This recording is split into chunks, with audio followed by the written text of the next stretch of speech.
Êxodo capítulo 24.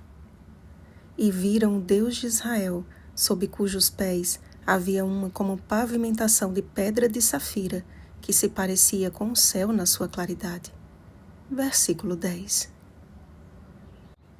A safira é uma pedra preciosa caracterizada mais comumente por sua cor azul, além de ser uma das pedras mais duras e resistentes depois do diamante. O que Moisés, Arão e seus filhos e os 70 anciãos contemplaram não foi simplesmente uma visão, como acontecia com os profetas, por exemplo, mas eles viram a Deus e comeram e beberam na presença dele. Sobre aquele precioso pavimento de cor celestial e firme, uma representação de sua majestade e realeza, o próprio Senhor se apresentou àqueles homens. Uma aparição que poderia ter-lhes custado a vida, mas o Senhor não estendeu a mão sobre eles, proporcionando-lhes uma experiência única e impactante. Experiência maior e mais profunda, porém, teve Moisés, que entrando no meio da nuvem, subiu ao monte e lá permaneceu 40 dias e 40 noites.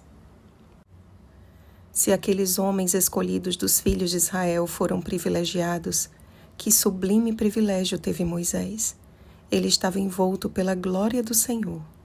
Aos olhos do povo, que contemplava aquela manifestação divina à distância, o aspecto da glória do Senhor era como um fogo consumidor no cimo do monte. No entanto, a experiência de Moisés e o que ele podia contemplar era completamente diferente. Observem que cada grupo teve uma experiência diferente, uma forma diferente de ver aquele momento e de diferentes perspectivas. O próprio povo havia pedido a Moisés para ser o porta-voz de Deus a Israel. Fala-nos tu, e te ouviremos, porém não fale Deus conosco, para que não morramos. Êxodo capítulo 20, versículo 19. Apesar de Moisés ter respondido que eles não precisavam temer, ainda assim o povo preferiu permanecer à distância das manifestações do Senhor. Arão e seus filhos e os 70 anciãos de Israel representavam um grupo que pôde se aproximar mais do Senhor, a ponto de vê-lo e de comer com ele. Contudo, o que Moisés viu e ouviu não poderia ser comparado ao que esse grupo e todo o restante de Israel testemunhou, porque a comunhão de Moisés com Deus superava inclusive a comunhão até mesmo de um profeta, pois a respeito dele o próprio Deus declarou: boca a boca falo com ele, claramente e não por enigmas, pois ele vê a forma do Senhor. Números capítulo 12, versículo 8. Deus tem diferentes formas de se manifestar aos seus filhos. A uns ele já apareceu em sonhos, a outros em visões, a uns poucos de forma pessoal, e sempre está disposto a falar com quem o busque através da sua palavra. Muitos buscam por manifestações sobrenaturais de Deus, julgando que elas são os meios de provar o batismo do Espírito Santo. Mas, na verdade, ninguém, por melhor que seja, é digno da presença de Deus, seja de perto, seja de longe. Nossa busca não deve estar baseada em sentimentos e fortes emoções. Não era esse o objetivo do monte que fumegava e da refeição com aquele pequeno grupo. Tudo ali deveria despertar em todos a confiança e completa dependência no Deus Todo-Poderoso, que os havia libertado com mão forte e que os guiava pelo caminho. Porque o Deus que se apresentava face a face a Moisés era o mesmo que desejava ter uma íntima comunhão com cada um dos filhos de Israel. Mas nem todos estavam preparados para isso, nem tampouco estavam buscando ao Senhor com inteireza de coração. Falando à sua última igreja, Jesus manifestou sua indignação contra seu orgulho e egoísmo.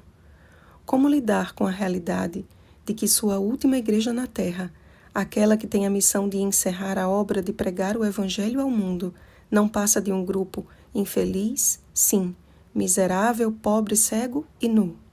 Apocalipse capítulo 3, versículo 17. A resposta está nos versículos seguintes. Aconselho-te que de mim compres ouro refinado pelo fogo para te enriqueceres, vestiduras brancas para te vestires, a fim de que não seja manifesta a vergonha da tua nudez, e colírio para ungires os olhos, a fim de que vejas. Eis que estou à porta e bato. Se alguém ouvir a minha voz e abrir a porta, entrarei em sua casa e cearei com ele, e ele comigo. Apocalipse capítulo 3, versículos 18 e 20. 3 ordens nos são dadas: comprar o que Jesus nos oferece, ouvir a sua voz e abrir a porta para que ele entre. 3 ações que envolvem o nosso direito de escolha. Notem que há muito respeito envolvido aqui. Deus não nos obriga a aceitar o que Ele tem, mas nos aconselha a adquirir. Ele também não arromba a porta do nosso coração e nem força nossas decisões, mas bate e espera ser convidado a entrar. Percebem que a nossa experiência com Ele será sempre na medida em que conseguimos suportar e em como permitimos que ela aconteça? O que faz a diferença na vida de um cristão não é quantas vezes viveu o extraordinário, amados, mas em andar com Deus no ordinário do dia a dia. Ellen White reforça essa verdade com as seguintes palavras: consagrai-vos a Deus pela manhã, fazei disto vossa primeira tarefa. Assim, dia a dia, podereis entregar às mãos de Deus a vossa vida, e assim ela se moldará mais e mais segundo a vida de Cristo. Caminho a Cristo, páginas 70 e 71. O Espírito Santo deseja lavar e alvejar as nossas vestes no sangue da nova aliança e nos preparar para chegarmos finalmente ao lar. Que a nossa comunhão diária com Deus nos molde mais e mais até que morra o nosso eu e Cristo viva em nós. Oremos, amados. Santo Deus, o Senhor se revela a quem quer e como quer. Só o Senhor pode sondar os corações, e só o Senhor conhece o fim desde o princípio. Nosso coração nos engana constantemente, Pai. Por isso clamamos por Teu auxílio e direção. Que o Teu Espírito tome as rédeas de nossa vida e nos desperte cada dia para entretermos comunhão contigo e sermos moldados segundo a vida do nosso Salvador. Em nome de Jesus. Amém. Vigiemos e oremos. Uma feliz semana, moldados pelo Espírito Santo. Oremos pelo batismo do Espírito Santo. Oremos uns pelos outros. Rosana Garcia Barros.